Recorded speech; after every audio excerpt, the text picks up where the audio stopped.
we go. Okay.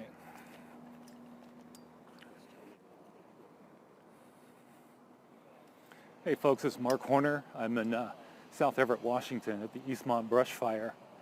I'm just arriving on scene.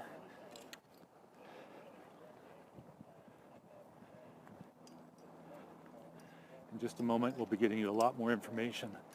I've already checked with this gentleman up here, established that we have permission to enter.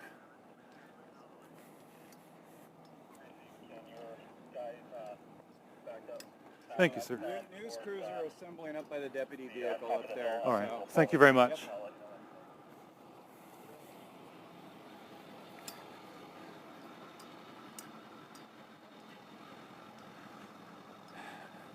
So this is Mark Horner, Beyond 90 Seconds. I'm just showing up at the scene now at the brush fire in Eastmont in Everett, Washington. I've got Daron Johnson with me, who's at snowco_scanner on Twitter, and he does an excellent job of monitoring the scanner traffic, and we'll interview him in just a moment. I can tell you though, as I walk up here, while we definitely have a brush fire, it's not the plume that you would expect to see going, straight up into the sky. It's more of a haze. And hi folks. Hi. Good, thank you. And a big reason for that is we already have smoke in the atmosphere. I believe it's still coming from the fires in British Columbia. Wildfires up there.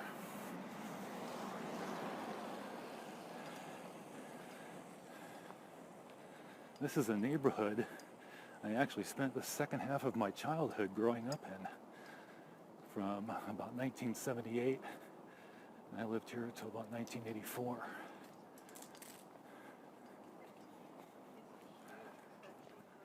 Hi. So as we approach this, what appears to be the command post, the smell of fire is quite distinct. And again, there's this haze. I don't think it's going to show up so much on camera, and I'll set the camera down here, the tripod down here shortly, but right now I can tell you right up here, to the eye you can make out the plume. It's very light.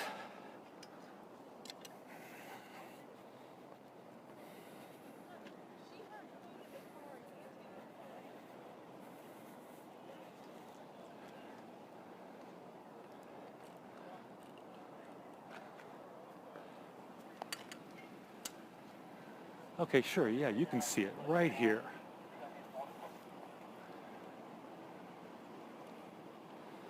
So, thank you for your patience, folks. Daron, will you make sure I'm framed up? You see me in there okay? Okay, so Mark Horner, Beyond 90 Seconds. I'm in Eastmont, the neighborhood located in South Everett. If you're familiar with this general area, then you know Interstate 5, obviously. And if you can think of the Everett Mall, which is exit 189 on I-5, the opposite side of the Everett Mall is a neighborhood called Eastmont. It goes back several decades.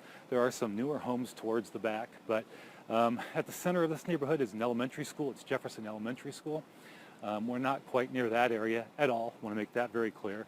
But we're in the back of Eastmont. When I was growing up here, we used to come back here, and just beyond this, a bit further to the east, the terrain slopes downwards towards Lowell Larimer Road, and there were some clay pits in the area. The geology of that area is forest, and there's a lot of clay earth in that particular area. But for more of the particulars of what's transpired here today, I'm going to interview Daron Johnson off camera. You'll hear his voice. He's at snowco_scanner on Twitter, and he's been monitoring the scanner activity really well today. So let me step aside, and we'll get Daron on. Hey, Daron, thanks for joining us. Sure. So how long ago was it that you first noticed roughly scanner activity regarding a brush fire in this area? I think it had started right a little over 2 hours ago, maybe 2.5 hours by now, yeah. And can you tell folks where in Eastmont we are? So people, if you're familiar with it, it's down, I guess you could say we're basically just east of Costco, a little northeast of Costco. And if you drop over just to the east, you get down into the Lowell area. And there's some power line that run from north to south in this area. It sounds like that's where the fire started. And then in terms of the response, tell me what you know about the response. Huge. It was initially just some type of residential response, and then they brought in DNR. They brought in, they're going to drop some water, it sounds like, by the Snohomish County Sheriff Chopper.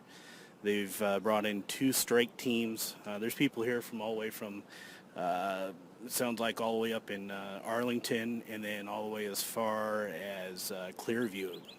There's probably more. I haven't been able to keep 100% track of everything.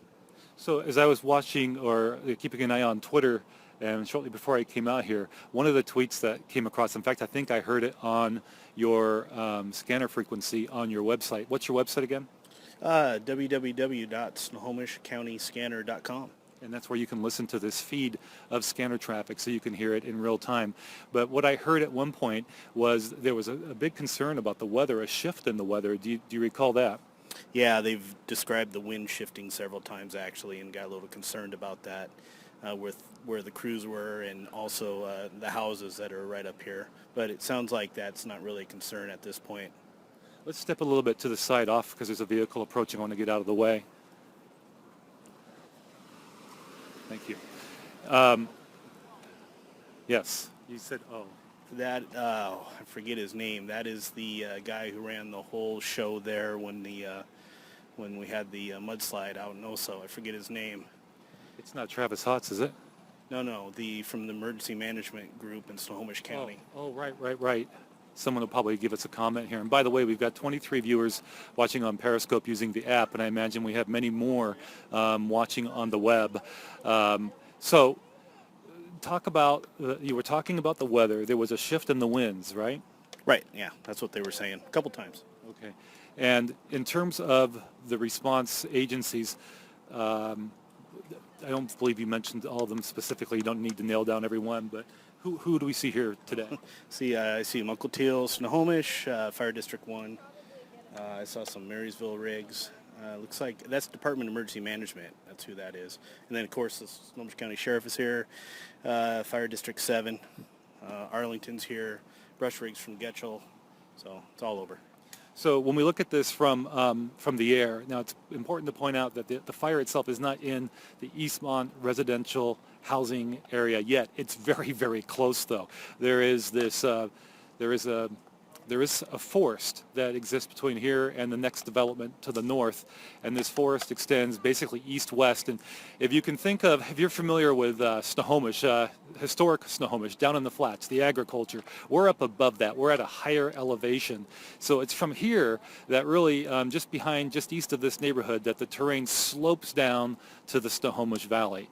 And it's just north of where we're standing that this forest exists, this fairly relatively speaking, small forest, where right now that is where the brush fire remains. Daron, a moment ago you mentioned Snohomish County bringing out its helicopter. It's your understanding that that should be here soon? Yeah, they may be dropping already. I'm not too sure. I'm not hearing it, but I know that they're going to drop water. Is there anything I haven't asked you at the moment?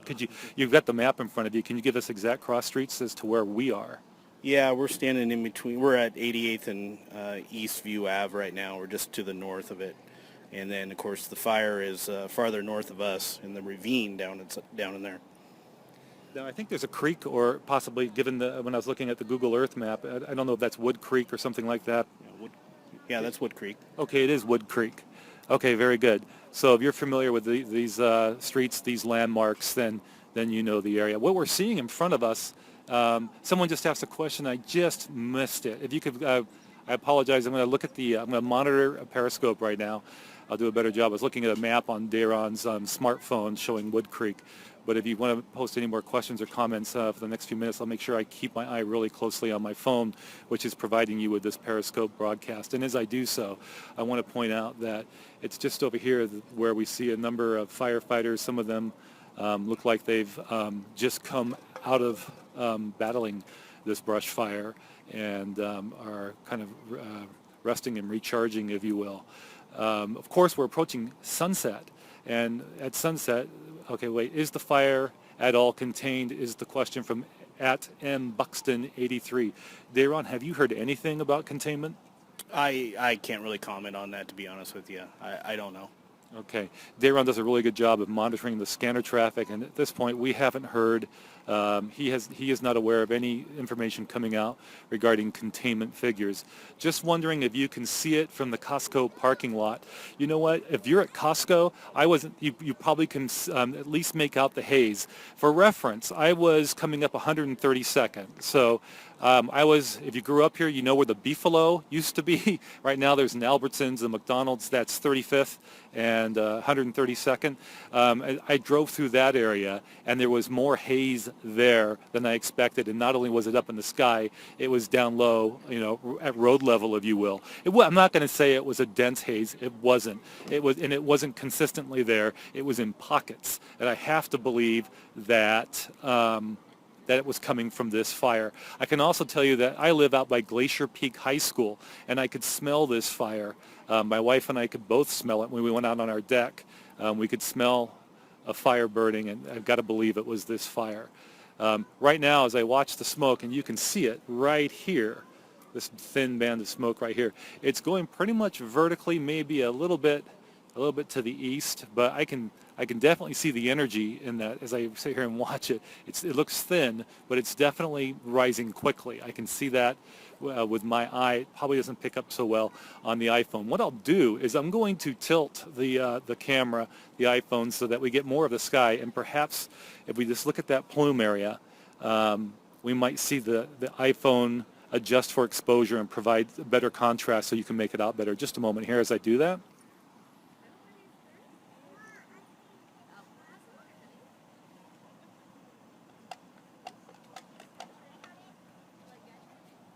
Okay, I don't know if that helps much, but you might be able to make out the smoke a bit better there. I'll even go a little bit further up.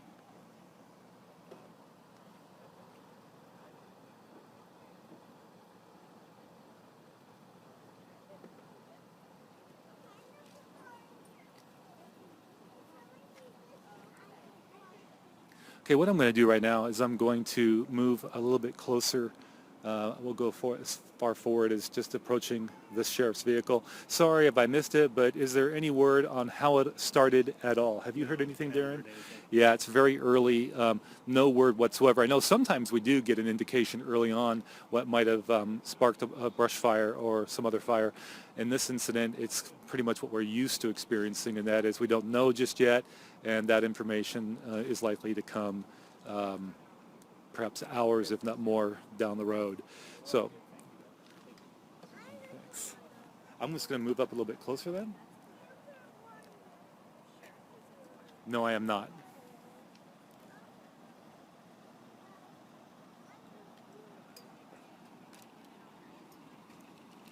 Am I okay right here? Yeah, you're fine as long as you don't shoot me. Oh, that's fine. Thank you. Would you like me to stop here? Yeah, they're just asking for a little bit of space. Okay, absolutely. Don't want to be in the way. So yeah, I'm from Pauls Valley, Oklahoma. Oh, okay. Very good. Welcome, Pauls Valley, Oklahoma.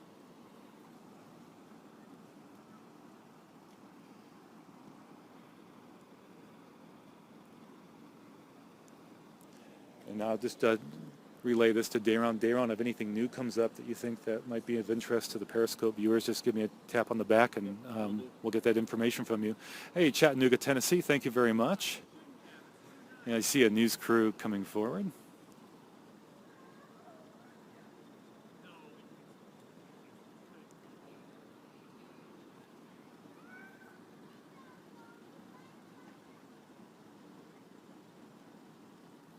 And thank you very much for the hearts. I appreciate it.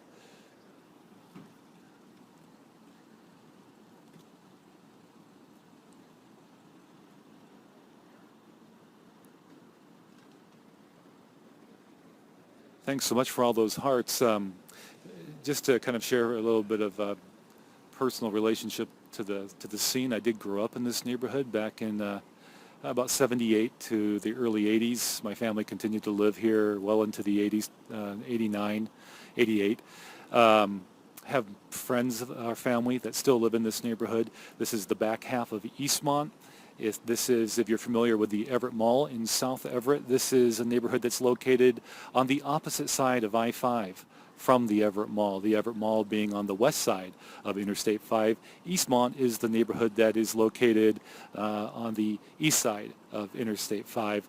It's directly where they refer to kind of the Eastmont interchange. And this is a popular area for Boeing traffic because Payne Field is located west of this location.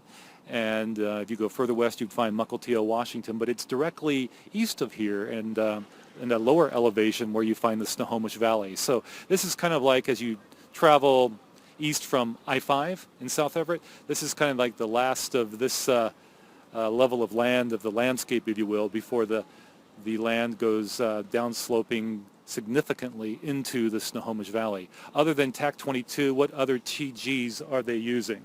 They're using Peace Hops 3 and then Fire TAC 24. So for those of you who speak that language, I hope that was helpful.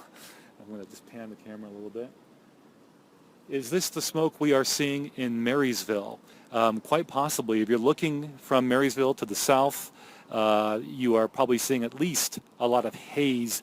You're used to seeing wildfire smoke in the area these past few days from the smoke from British Columbia wildfires, but you'll notice there's a concentrated area now in South Everett. So if you're in Marysville and looking south, it's quite likely you are seeing smoke from this fire.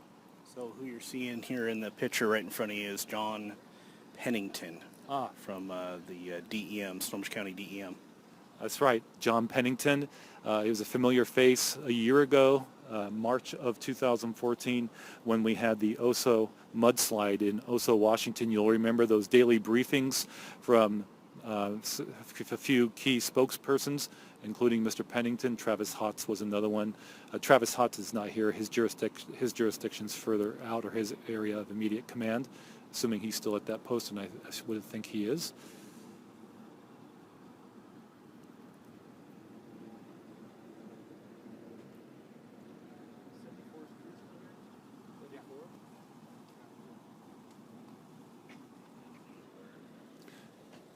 Did you learn something new? Oh, no, I was just asking some firefighters if a particular crew is still here, as I have a friend that's out here working it. I see. So Daron, you do some volunteer firefighting, is that right? Right, yeah, exactly. So what do you see taking place here? To the layman, we see people who appear to have come off scene, if you will, and maybe they're getting rested and recuperating while others are still in there? Yeah, that's on the left-hand side. They've set up rehab. Basically, fill yourself up, get some water, rest, and then when crews cycle out, they can go back in.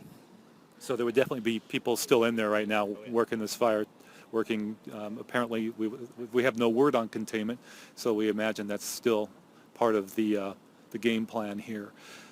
Daron, by the way, who I'm speaking to, is on Twitter as @snowco_scanner. That's @SNOCO_scanner. The Snowco is abbreviated for Snohomish County, and then _scanner. He does what I think is a really responsible job of monitoring scanner traffic and sharing what information he feels he's comfortable is appropriate. Here's Daron with some new information. So I'm being told by one of my followers, Mark_B1992, that Snowhawk 10 is not available due to mechanical issues. So I presume that means that there's not going to be any water drops anytime soon unless they find another chopper.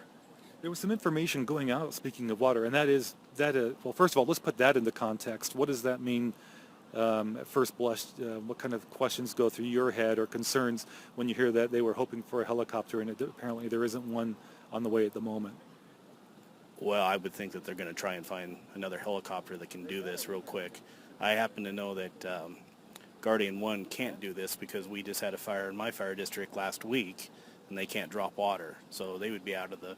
Probably, DNR, I guess, would be the next step.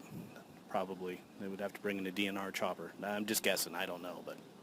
What are they doing for water? The terrain, I think I heard something on the scanner earlier about hoses weren't going to be practical given the terrain. What are they using hoses? Do you have any information on that, or how are they getting water to the fire? I heard them saying that they were laying a bunch of hose, but I'm not 100% sure. I really can't comment on that. Someone just said John P. Pennington is awesome. Used to be the director of FEMA. Oh, yeah, okay. there is definitely, while you're not seeing thick smoke, there is definitely the profound smoke in this area. And again, we're in the back of Eastmont. If you're familiar with the Eastmont neighborhood, located in South Everett, Washington, this would be east of the Everett Mall, across I-5 from the Everett Mall. You come to the Eastmont neighborhood. Popular landmarks in this general area. There's a Costco.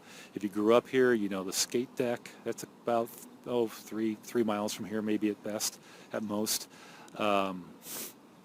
Silver Lake is to the south, a popular area. If you grew up here, you probably spent some time at Silver Lake during your summers.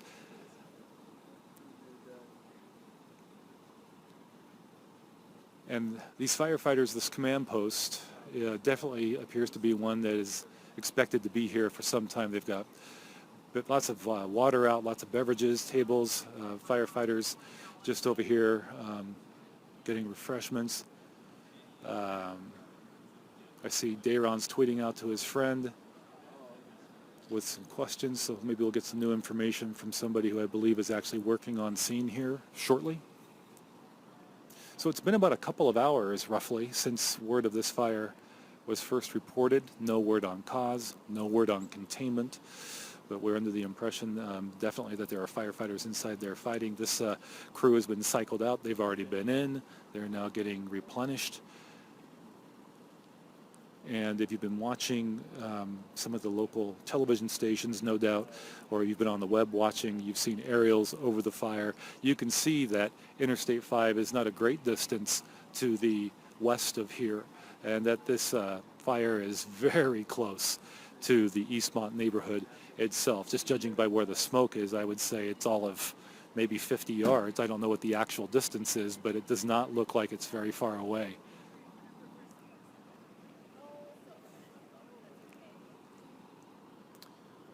If you have any questions, don't hesitate to ask if you're using your Periscope app and watching this Periscope from the Eastmont brush fire in South Everett, Washington.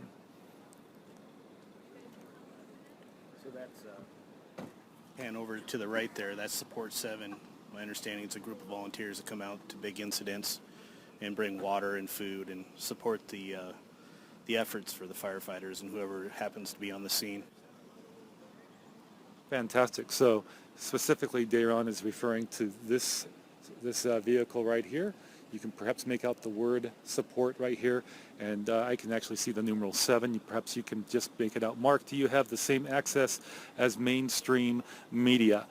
Well, I tell you what, we approached the scene, and just behind us at the nearest crossroads, there was a person in what appeared to be a firefighter uniform from Mukilteo stationed there, and I specifically asked before even getting out of my vehicle if non-mainstream media would be allowed to approach, and I was told that that I would be allowed to approach to a certain point, and that other people, non-media people, have been coming and going and getting a look from this general vicinity. So I hope that helps answer your question.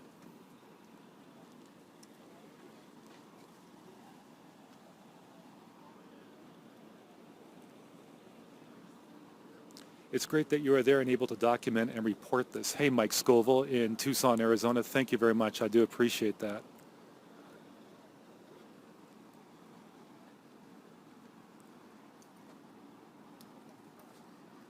So we know that we have people watching from several different states at this moment. Thank you very much for tuning in.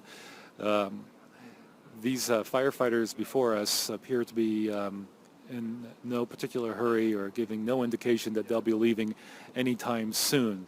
About an hour, maybe a little bit more than an hour now, there was concern about the weather, about a change in the weather pattern, and specifically it was regarding the wind. Daron, do you remember what they said about the winds? I vaguely remember that they're saying they were switching from the east to the west and west to the east. So, you know, if you're on one side of it and it switches, you kind of need to be concerned. So, you know, the areas that you would be really attuned to obviously are the south. If this fire was to come to the south, it would be coming directly into this neighborhood.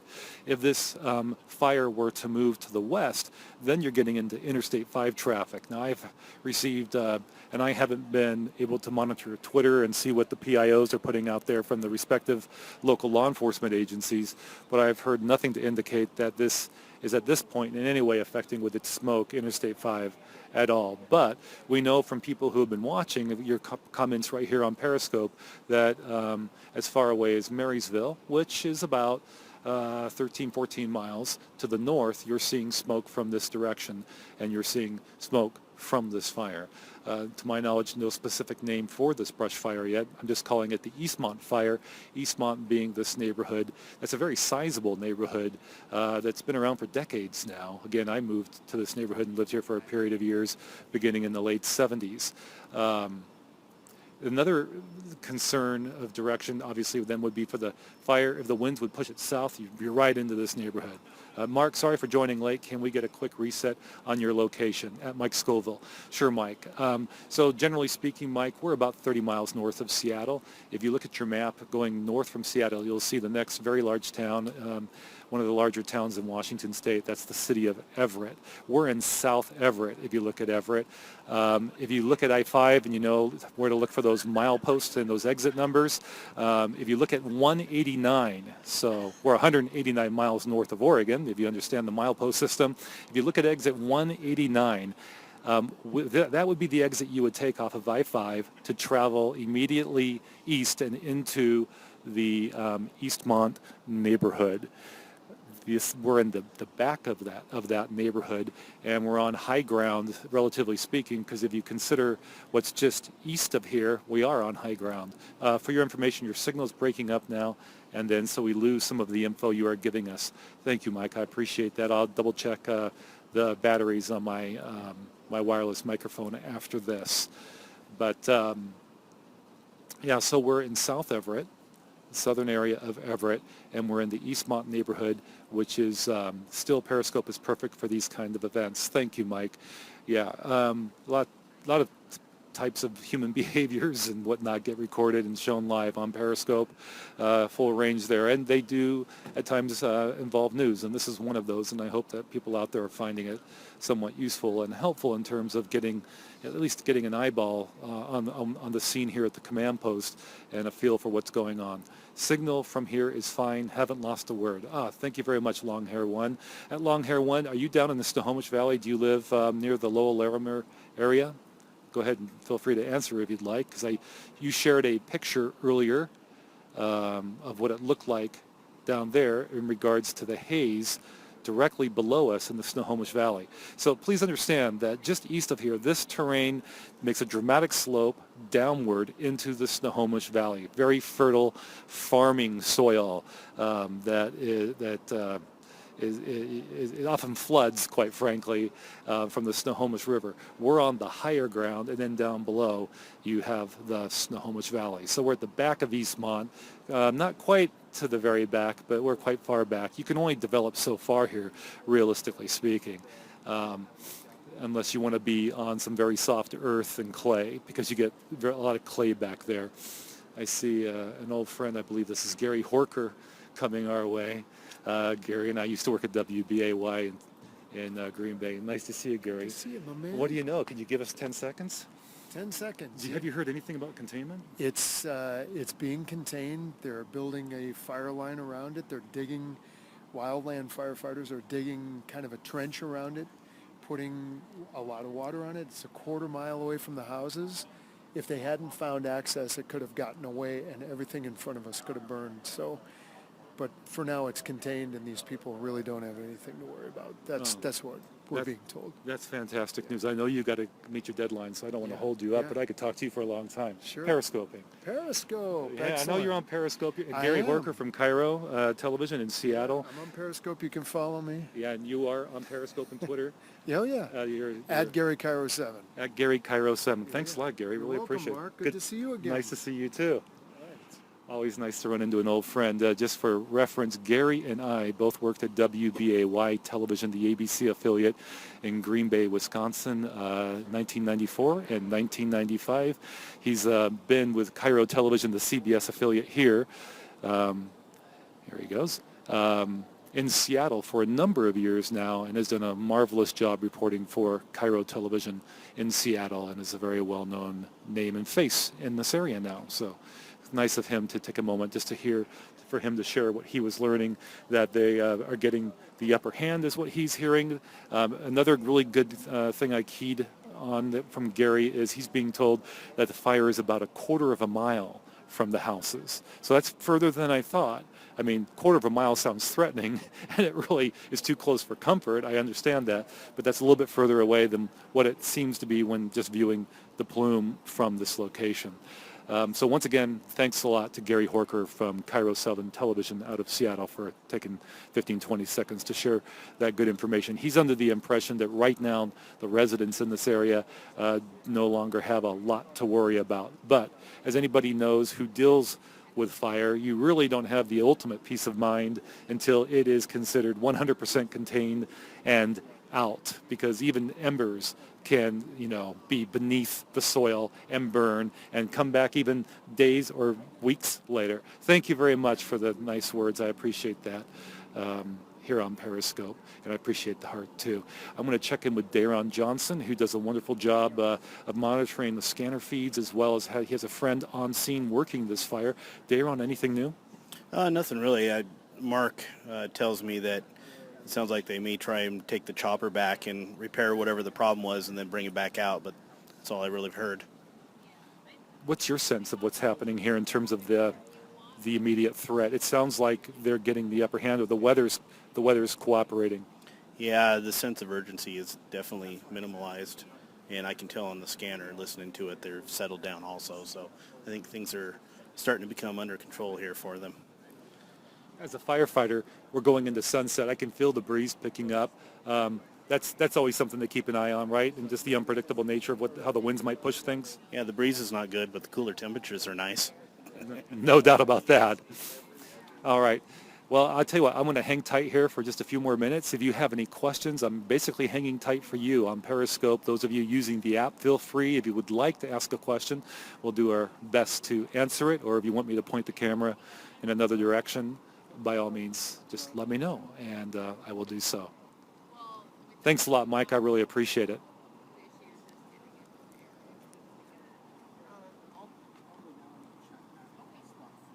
And I'll just kind of give you pick the tripod up and we'll point the other way. This is what's behind us.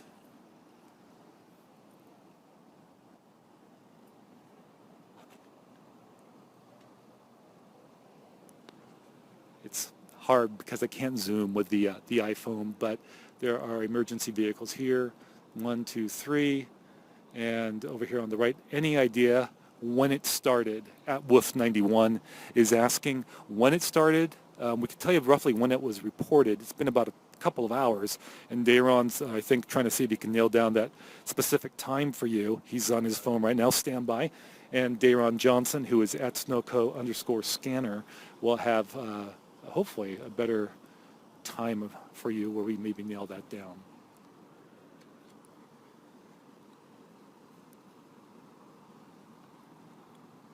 I sent out the first tweet 3 hours ago per Twitter, so it's over 3 hours now. Okay. So the first tweet that went out regarding this incident, this brush fire, went out just over 3 hours ago. And that first tweet came from at snowco_scanner, Daron Johnson, the gentleman who's standing behind me and has been very gracious speaking to us just off camera, on microphone though, with information that he's been able to glean from the scanner feeds as well as from his friend who's working this fire in this area.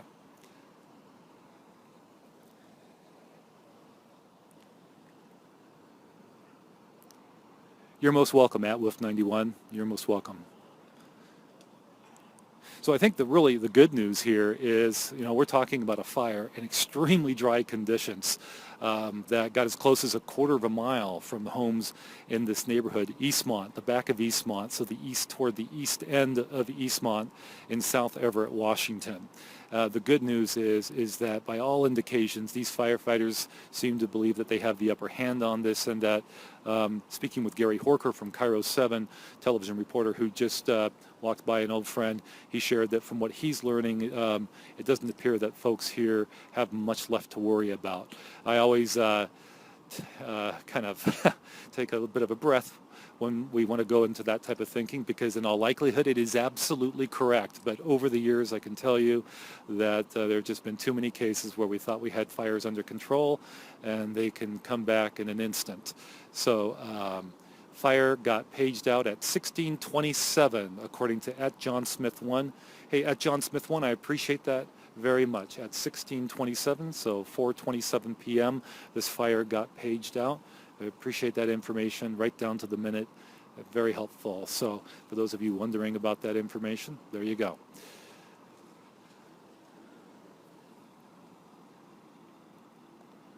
Daron, anything else come to mind that you think we might want to share with folks? Okay. I see Gary's coming up one more time from behind. Let's see if he has anything else he wants to share. He may don't want to get in his way because he's got work to get done.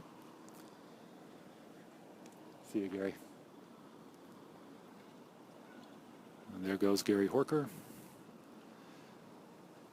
All right, folks. So I think that, as promised, I hung on a few more minutes in case you might have any questions. You did have a few, and I hope that I was able to answer them for you. Again, just to wrap up, in summary, it's very fortunate that this wasn't worse. And I know that sounds like a cliche in the news business, but it really is true.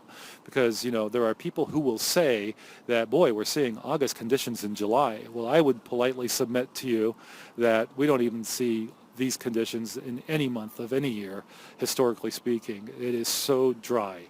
I mean, I go out and the huckleberries are looking like raisins on the huckleberry trees.